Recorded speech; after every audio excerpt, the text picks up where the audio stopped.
Thank you. So this is a joint work with Michael Damron. So I'm going to talk about an interacting particle system. So consider a graph, maybe finite countable. So it's a general graph. And each node of the graph has binary opinions. So we call them plus or minus that evolves with time. The initial opinions are considered to be IID Bernoulli P, so we take plus with probability P and minus with probability 1 minus P. So P is the only parameter of this model, and P is called the initial bias. And from time to time, each vertex updates its opinion looking at the opinions of its neighbors. So this update rule I'm going to tell you in the next slide. So there are two versions of this model that has been considered in the literature. One is the synchronous model, where all vertices update simultaneously at the discrete time. And the other is the asynchronous version, which I will focus on in this talk. So here we attach a IID Poisson clock of rate 1 to each vertices, and whenever the clock rings, the vertex tries to update its opinion. Okay, so let me tell you what is the update rule. So this is called the majority update rule. So every time a vertex updates, it looks at the opinions of its neighbors and tries to adopt the majority of the opinions of its neighbors. So if the majority is plus and the vertex itself is plus, it does nothing. But if the vertex itself is minus, but the majority is plus, so it switches to plus. And the same thing happens for minus. And we break a tie. So if there are same number of pluses and minuses in the neighborhood, we break a tie by flipping a fair coin. Okay? So you can see that if the degree is odd, so there is no question of tie, this update rule doesn't involve any probability. So this is completely deterministic. Okay. So this majority dynamics can be viewed as a model where a society kind of, some opinion evolves in a society where the people are conformists, so they try to align their opinion looking at the majority opinion of its neighbors, of their neighbors. But I think the main motivation for studying the majority dynamics comes from the fact that actually it is the zero temperature limit of the Glover dynamics for Ising model on the graph. Okay, so if someone cares about the low temperature Ising model, so this is also something interesting to look at. So this is the dynamical version of Ising model. Okay, so let me briefly mention that there are a couple of related models, so-called bootstrap percolation and voter models. They are very well studied, but majority dynamics is generally considered to be much harder because compared to these models, the toolbox to analyze the majority dynamics is almost empty. So one can define the majority dynamics on a general graph, but the graphs we'll be primarily interested in are the infinite graphs with enough symmetries. For example, the infinite d-dimensional lattice or the infinite deregular trees, so the graphs with no cycles. Okay, so one can ask various questions about the properties of this process. So let me mention two of the most important questions in this regard. In the first question, we asked about fixation. So it means that does each vertex flips only finitely many times almost surely? Or in other words, whether every vertex has a almost sure limit. Okay? So this is called the, if this happens, then we call that we have a fixation for the majority dynamics. And then the next question concerns about the consensus. So let's say if you have 1% plus and 99% minus to begin with, it might happen that as you run the dynamics, those pluses, the small number of pluses will disappear in the limit. So in the limit, you will only have minuses. And then we'll say that there is a consensus in the majority dynamics. Or more formally, so consensus occurs at an initial bias P if everything converges to minus almost surely. Okay, so we can also define the plus consensus, but let me only define it for minus spin. And then we can define the consensus threshold, which is the largest value of P for which we have consensus. So this is a number between 0 to half. Okay, and of course, note that trivial observation that whenever we have consensus, of course, we have fixation. So even for these two like simple notions, many things are not known for ZD and the deregular trees. So so let's talk about some of the known results for ZD. So for D equal to 1, things are easy because for D equal to 1, the majority dynamics just becomes the one-dimensional voter model. So voter model is where the probability of updating to plus is the proportion of the number of neighbors with plus spin in the neighborhood. Okay, so and then Arashia had a earlier result where he showed that for one-dimensional voter model there is no fixation for any initial bias. So that implies that the PC for D equal to 1 is equal to 0. But things get much harder and much interesting for D bigger than or equal to 2. Fontes, Conman, and Sidorovicius showed that the consensus threshold is non-trivial, so this is strictly bigger than 0 for D bigger than or equal to 2, and they use some multi-scale analysis.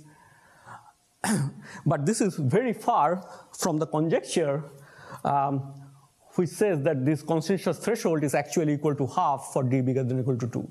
So this conjecture is widely believed to be true, but we are very far from proving it.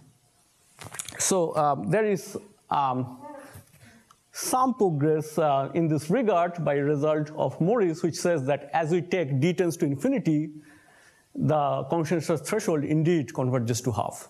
Okay? So if we believe this conjecture, then for P not equal to half, we should have consensus either to all pluses or all minuses. And if we want to study the fixation, then the remaining case will be, and the most important case will be what happens with the initial bias P equal to half for the unbiased case. And for that, Nanda, Newman, and Stein has a argument for two-dimensional lattice, which shows that there is no fixation. So that means that the spin flips infinitely many times. But this is only true for a dimension 2, and things remains completely open for large dimension or D bigger than or equal to 3. It is believed that for P equal to half, there is no fixation for small d, but there is fixation for large d. But if it equal dimension, is there a guess? Yeah, but so small is known that I don't want to bet any money.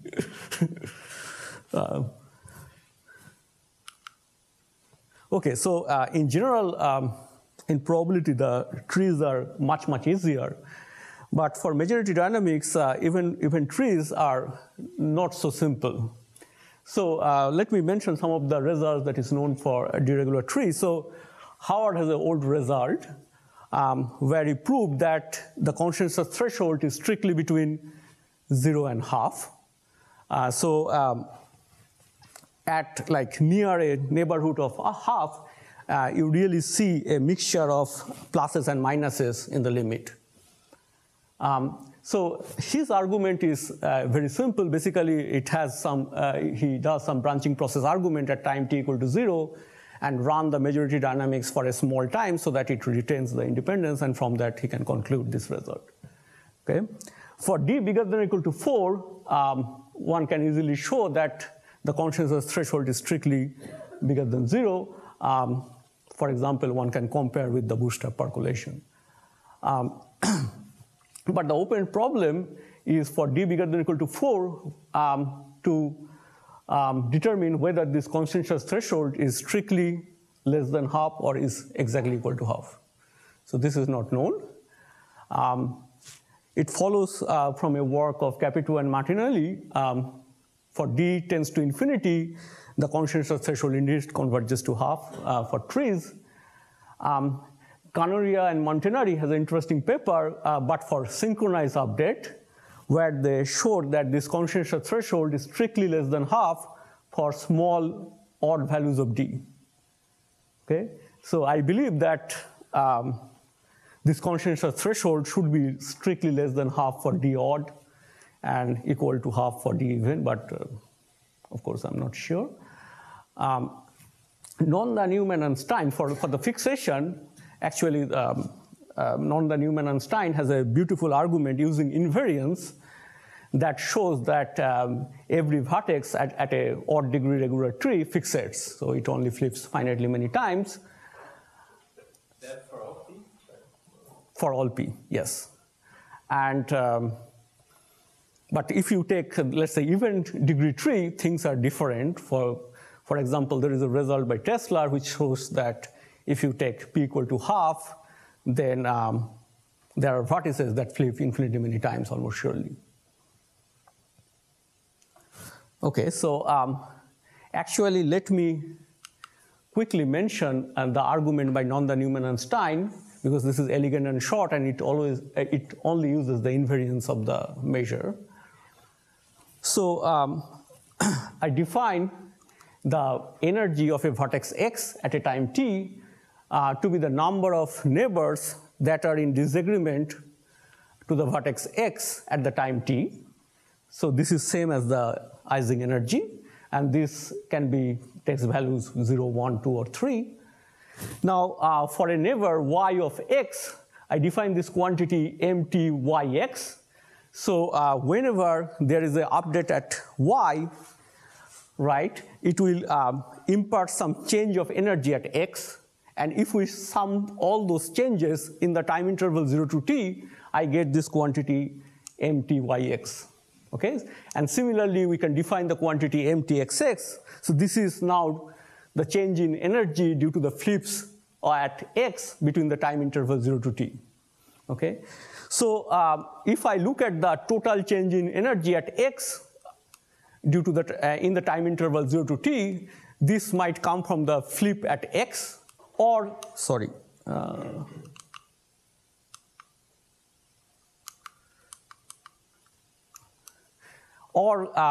flip at one of the 3 neighbors of x. Okay? So now we just take the expectation, right? And inside the expectation, now we can switch the x and y because of the symmetry of the graph. So here I'm working with the, let's say, 3 regular tree. So now what we do is we use this very simple pointwise identity. So you see that the left-hand side and the right-hand side only changes if there is an update at x. So whenever there is an update at x, it imparts some changes of energy at its 3 neighbors. And if I sum them up, I get the change of energy at x. So this is due to the fact that we have a sum in the energy, definition of the energy. So this is really the sum over the 3 neighbors indicator something is, some edge is in disagreement, okay? So once I have this identity, I plug that in here, so I have 2 copies of mtxx, so I have this beautiful identity now, which says that the twice expected value of mtxx is given by the expected change of energy, which is totally bounded. So it is absolutely bounded by 3. Okay. So, so now let us understand this quantity mtxx. So this mtxx at t equal to 0, this is 0. but then whenever there is a flip at x, it will decrease, strictly decrease the number of disagreement edges. So empty xx goes down by at least 1. Okay? So if we assume that the x flips infinitely many times, then empty xx will go down to minus infinity. So by monotone convergence theorem, this quantity, the L1 norm of empty xx will diverge. That will kind of contradict the previous identity. Okay, so that's the proof. And actually, we never use the fact that we don't have a cycle in the graph. So if you have enough symmetries, for example, if you work with the odd degree Cayley graph, the same proof works. So we have fixation for the any odd degree Cayley graph. But this above argument fails when D is even. So everything goes through except for the fact that now whenever you flip at a vertex x and you have a tie, then your total number of disagreement edges will not go down. It will stay the same. So it might happen that you have flips, infinitely many flips at x, but your this quantity empty xx will stay bounded away from minus infinity. Okay? And also, another drawback of this argument that is doesn't give you any tail bound for the fixation time, because even though this argument shows that the expected number of flips is finite, but between two successive flips, you can have many rings in your exponential clocks that doesn't lead to an update. Okay? So we don't have a meaningful bound from this argument on the fixation time. Does it prove that every vertex fixates? Yes. So why, I mean, didn't you have to start with a negative? So I showed here that the vertex x fixates with probability 1. Didn't you have to start with a negative? No, so when t equal to 0, this is 0, and then it goes down whenever. Okay, so now by the Newman and Stein argument, we know that everything fixates. So we can talk about the limiting configuration on a 3-regular tree.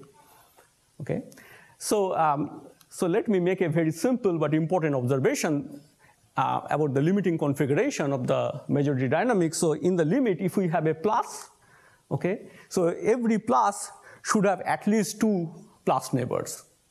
So any plus you see in the limit, that will be supported by an bi-infinite path of plus spins, right? But there might be, so that my bi-infinite path may not be unique. There can be multiple bi-infinite paths passing through that point. Okay, so the quantity I'm interested in is the limiting density of plus spins in this 3-regular tree.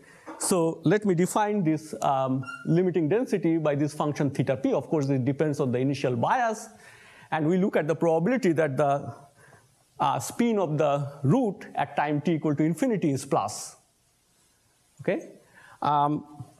So what can we say about this function theta? So if we plot this function theta against p, right, then we know that this function has an obvious monotonicity, because if we start from one initial configuration that dominates the other initial configuration, during the majority dynamics, we preserve this domination. So theta p is increasing or non-decreasing in p, and we also have obvious symmetry around half, because we can reverse the role of plus and minus. And by the definition of PC, we know that up to PC, the theta is identically 0, and from 1 minus PC to 1, theta is identically 1. Okay, so so it's a natural question, like a percolation type question, that whether this function theta can have jumps. Okay. So before answering this question, let me mention the same thing for another graph, which is the hexagonal lattice. So it is some similarity with the 3-regular trees, because this is 3-regular, but it has loops. But this is one of the cases when the tree is harder than the lattice.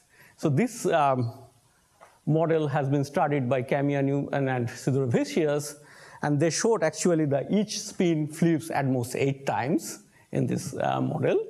And in the final spin configuration, every vertex locally fixates. So by that I mean that if I find a plus in the limit, then I can find a random but finite region around that vertex that is plus, and that is stable under the majority dynamics. Okay?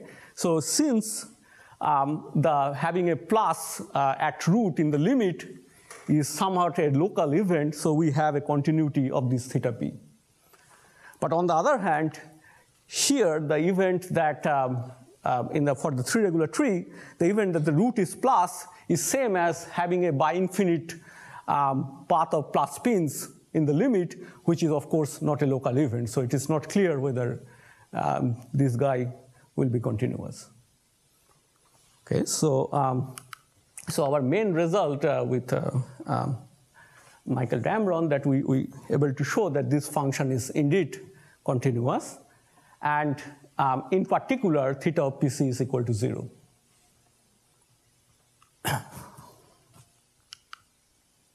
So we have some other results on the majority dynamics, and all of them are basically the manifestation of the fact that for 3 regular trees, during the majority dynamics, the information does not propagate infinite distance. So let me mention this theorem, which is about the resampling. So let's say you run the majority dynamics on the 3 regular tree, and now I'm going to corrupt the initial opinion by flipping the spin of the vertex 0, or spin of the root.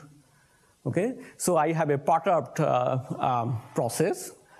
Now, if I look at the symmetric difference between the original majority dynamics and the perturbed majority dynamics, then the symmetric difference is finite. So by symmetric difference, I mean the set of all vertices which observe different spin at some point of time during the dynamics. Okay, so roughly speaking, it means that if you inject finite corruption at time t equal to 0, it will only have finite effect during the dynamics of the process. So another associated, okay, so one more important thing. So actually, we couldn't prove it for all p, so we can only prove it for almost all p's. But of course, this is kind of shortfall of our techniques. We believe that it should be true for all p. So we have another kind of related result, which is about the correlation decay about the limiting spins.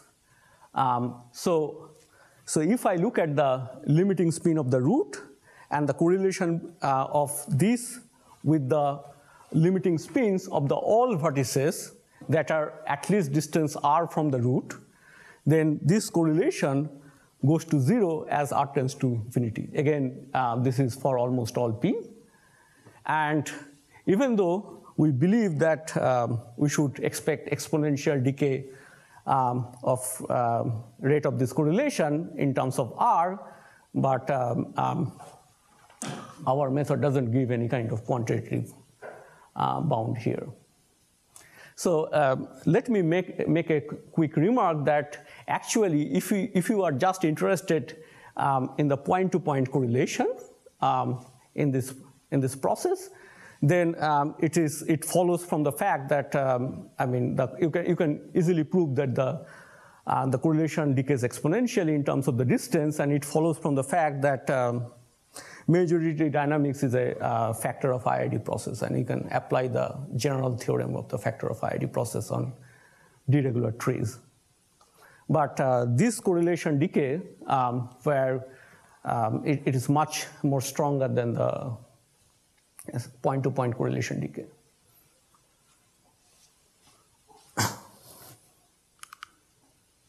Okay, so now we let G plus be the subgraph of the 3 regular tree of plus spins in the limit. Okay,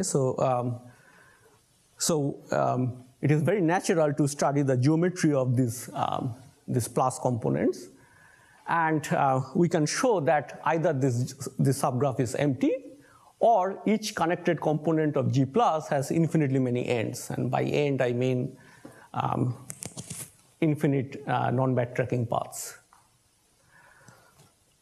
So, and also we are able to answer one of the Howard's original question that he mentioned in his paper, that of course this subgraph of plus spins in the limit, this is the union of bi-infinite plus spin chains, right? But Howard asks whether these bi-infinite plus spin chains all form at finite time almost surely, because a priori it might happen that some of these infinite plus spin chains, they just appear in the limit, but you will not see them in the finite time. But we can really say that yes, everything appears at finite time.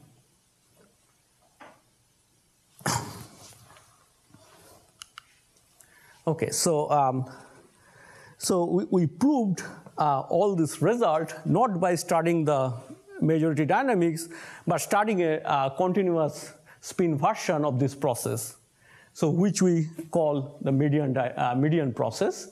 So here we start with IID uniform 0-1 spins on the vertices of the graph, and whenever the clock of a vertex rings, then the vertex updates its value to the median of the values of its three neighbors. Okay? Of course, one can also define this median process for more general graphs. And what is the nice property of this process, that if we threshold these continuous spins at P, so if I call plus if the value of the current spin is less than or equal to P, and the minus if the value is strictly bigger than P, then this is really the majority dynamics with initial bias P.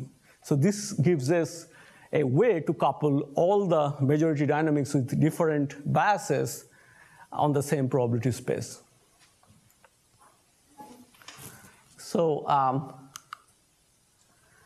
now we can show that actually this continuous spin has a limit, because if I fix a value P, this continuous spin cannot oscillate around this fixed value infinitely many times, because that will violate the fixation of the majority dynamics for three-regular tree. And from that, actually, one can conclude that the limit exists. And the limiting value should be between PC and 1 minus PC. That just follows from the definition of the consensus threshold. Okay, so to prove that theta is continuous with respect to P, all we need to show is that this limiting continuous spin doesn't have any atoms. Okay, and then this theta P will be just the CDF of this limiting continuous spin. Okay, but the problem is we don't have a kind of a priori any fixation for the continuous spins, because unlike the discrete spins, this continuous spin may update its value infinitely often, and if it updates its value infinitely often, then in the limit it might accumulate some atoms. Okay, so our main effort was to prove that actually in the median process on the three-regular tree, these continuous spins indeed update finitely many times, almost surely. So its limiting spin is just the initial uniform 0-1 random variable of one of a random vertex at a finite distance away from the root. And from that, you get that theta p is continuous. In fact, you can say that theta p is absolutely continuous, for example. Okay. So let me mention another result about the this median process. So if we run this median process up to time t equal to infinity, then we can group the vertices according to its terminal value.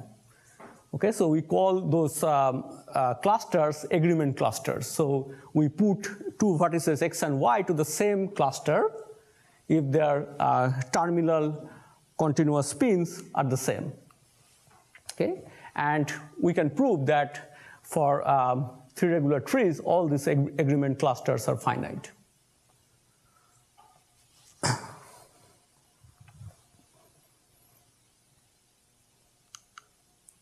Okay, so in the rest of the talk, let me give you a sketch of the argument how we can show that theta pc equal to 0, or equivalently this limiting continuous spin doesn't have an atom at pc.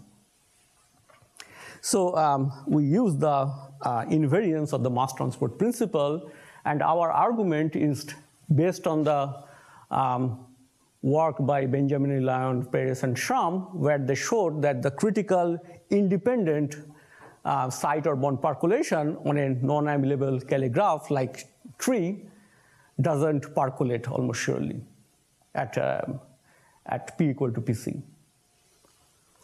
Okay, so so we start by assuming that, let's suppose theta pc is strictly bigger than 0, and we'll arrive at a contradiction. So note that if I look at the limiting configuration, then this limiting configuration is invariant under the shift or under the automorphism group of the tree. So from that, actually it follows that if I look at the plus spin cluster of the root, it will be either of these following two pictures. So in the first picture, I'll have a single bi-infinite path of plus spins. In the second picture, I will have infinitely many triple points or degree 3 points, which are, and any two triple points are connected by a finite chain of plus vertices. Okay?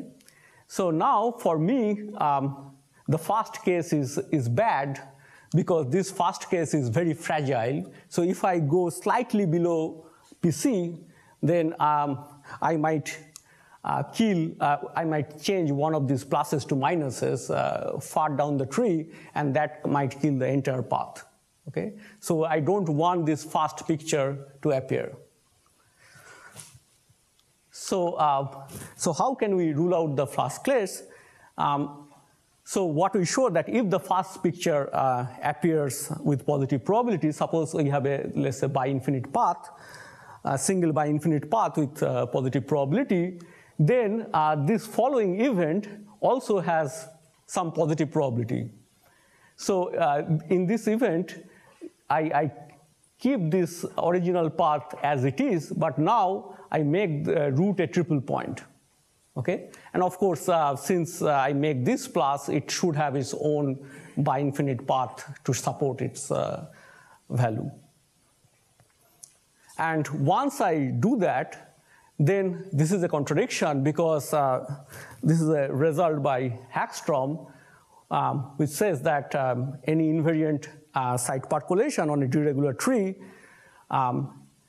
if you have a look at the infinite open component, it can have 1, 2, or infinitely many ends. And so we are in the case when we have infinitely many ends. But it also says that if we have an infinite open component with infinitely many ends, then it cannot have an isolated end almost surely. So in this picture, I have two isolated ends here. So that is a contradiction. Now, how do I show that this kind of events happens with a positive probability? That's kind of a few pages of argument. But let me mention that we keep the original initial spins and the clocks in the upper part of the tree, whereas I choose my own favorite clocks and the spins in the lower part of the tree to come up with this event. So the difficulty comes from the fact, of course, is that these events are not happening at t equal to 0 or t equal to small, but we have to make sure this event happens at time infinity. Okay, so once I rule this out, then I I am left with this case, the second case. So before I deal with the second case, let me make a simple observation about the median process. So suppose the limiting spin of a vertex V starting with the initial bias PC is plus, then I know that its continuous speed should be eventually less than PC. Why? Because it cannot oscillate infinitely often around PC. So it has to be eventually less than PC, because the other case, when it is eventually bigger than PC, will lead to the fact that the limit is minus. Okay? And also, we have the fact that the limiting value of the median process is bounded from PC to 1 minus PC. So PC is exactly the lower endpoint. So that limit should converge to PC. Okay? So this is the observation. And now let me look at this, the second picture. And now I'm going to consider the triple point graph. So what is the triple point graph? So I actually pick those triple points and call them the new vertices. And I joined two triple points if there is a line segment between them. Okay? So the new graph becomes just a three-regular tree. So on this three-regular tree, I'm going to do an invariant site percolation. So I fix some small epsilon and large t, and I call a triple point O to be open if this condition is satisfied, that its continuous spin at t is strictly less than PC minus epsilon. So I demand this condition not only for these vertices, but all these double points that lies around this triple point. Okay, so that lies around these three line segments. So, so we have by the definition, you can see that we have an invariant percolation on this triple point graph, or we have an invariant percolation on the three-regular tree. Okay, and now, since this continuous spin is eventually becomes less than PC, and the continuous spin converges to PC, then I can first choose t sufficiently large, and then I can choose epsilon sufficiently small, so that this event, this vertex O is open with a very high probability. Okay, so thus I have a very high density invariant site percolation on my triple point graph, which is just a three-regular tree. And there are results available for the invariant site percolation on deregular graphs. So Hagstrom's result says that whenever you have high enough density of classes, then with positive probability, there will be an infinite open component. And not only that, this open component should have infinitely many ends. In particular, it should contain a bi-infinite lines. So by choosing epsilon and t sufficient in a suitable manner, we can make sure that we have a high density site percolation, invariant site percolation. So, and by the result of Hagstrom, then we can find a bi-infinite path, something like this, on this graph that satisfies this condition.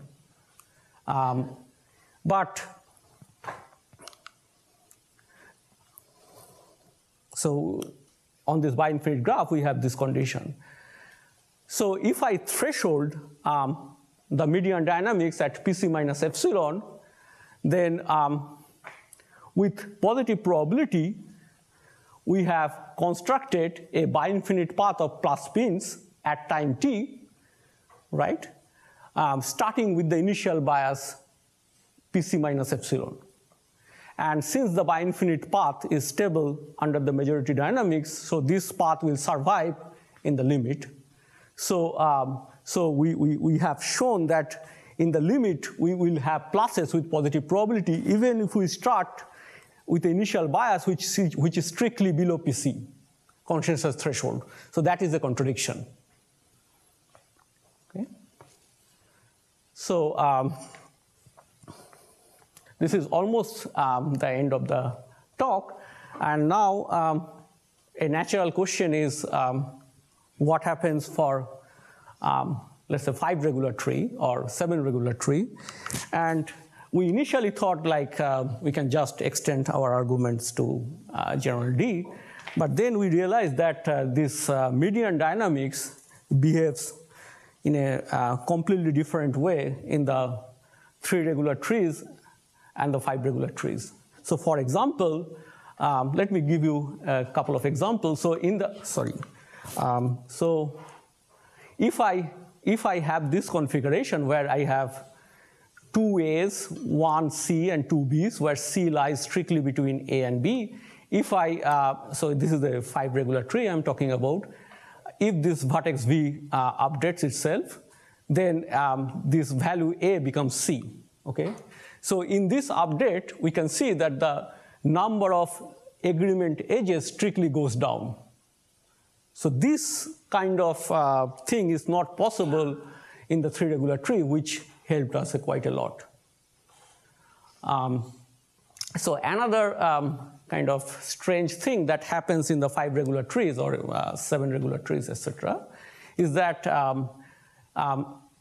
this agreement cluster, which we can also define for finite time, they remain connected for the 3 regular trees. So we have a connected components of A during the dynamics.